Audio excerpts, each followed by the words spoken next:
முதல் வாசகம். உங்களை கழுவி தூய்மைப்படுத்துங்கள். உங்கள் தீச்செயலை என் திருமுன்னின்று அகற்றுங்கள்.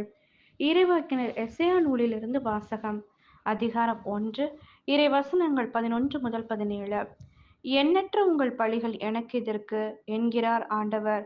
ஆட்டுக்கிடாய்களின் எரிபலிகளும் கொழுத்த விலங்குகளின் கொழுப்பும் எனக்கு போதுமென்றாகிவிட்டன.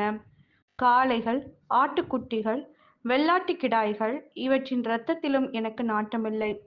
நீங்கள் என்னை வழிபட என் திருமுன் வரும்போது இவற்றையெல்லாம் கொண்டு வந்து என் கோவில் முற்றத்தை மிதிக்க வேண்டும் என்று கேட்டது யார்? இனி காணிக்கைகளை வீணாக கொண்டு வர வேண்டாம். நீங்கள் காட்டும் தூபம் எனக்கு அருவருப்பையே தருகின்றது. நீங்கள் ஒழுங்கீனமாக கொண்டாடும் அமாவாசை ஓய்வு நாள் வழிபாட்டுக் கூட்டங்களை நான் சகிக்க மாட்டேன். உங்கள் அமாவாசை திருவிழா கூட்டங்களையும் என் உள்ளம் வெறுக்கின்றது. அவை என்மேல் விழுந்த சுமையாயின. அவற்றை சுமந்து சோர்ந்து போனேன். என்னை நோக்கி உங்கள் கைகளை நீங்கள் உயர்த்தும் போது பாராமுகத்தினனாய் நான் இருப்பேன். நீங்கள் தொடர்ந்து மன்றாடினாலும் நான் செவி கொடுப்பது இல்லை.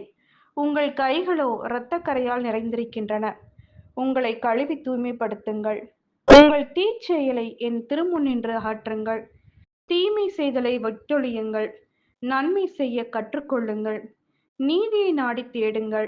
ஒடுக்கப்பட்டோருக்கு உதவி செய்யுங்கள். திக்கற்றோருக்கு நீதி வழங்குங்கள். கைம்பெண்ணுக்காக வழக்காடுங்கள்.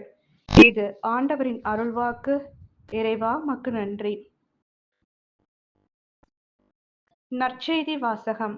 அமைதியை அல்ல வாளையே கொணர வந்தேன். மத்தேயு எழுதிய தூய நற்செய்தியிலிருந்து வாசகம்.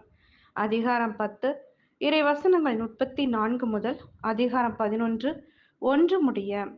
அக்காலத்தில் இயேசு தம் சீடர்களை நோக்கி கூறியது: நான் உலகிற்கு அமைதியை கொணர வந்தேன் என எண்ண வேண்டாம். அமைதியை அல்ல வாளையே கொணர வந்தேன். தந்தைக்கு எதிராக மகனையும், தாய்க்கு எதிராக மகளையும், மாமியாருக்கு எதிராக மருமகளையும் நான் பிரிக்க வந்தேன். ஒருவருடைய பகைவர் அவரது வீட்டில் உள்ளவரே ஆவர்.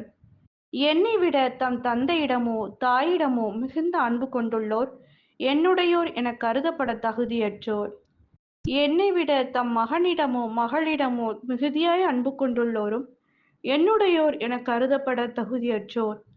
தம் சிலுவை சுமக்காமல் என்னை பின்பற்றி வருவோர் என்னுடையோர் என கருதப்பட தகுதியற்றோர். தம் உயிரை காக்க விரும்புவோர் அதை இழந்து விடுவர்.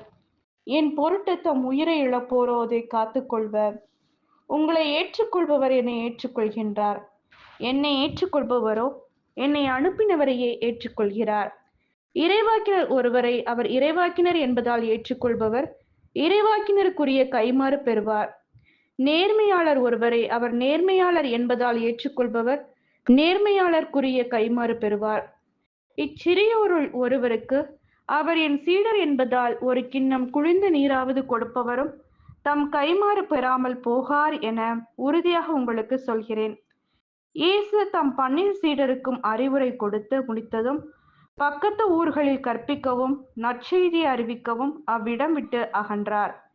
இது ஆண்டவரின் அருள்வாக்கு. கிறிஸ்துவே உமக்கு புகழ்.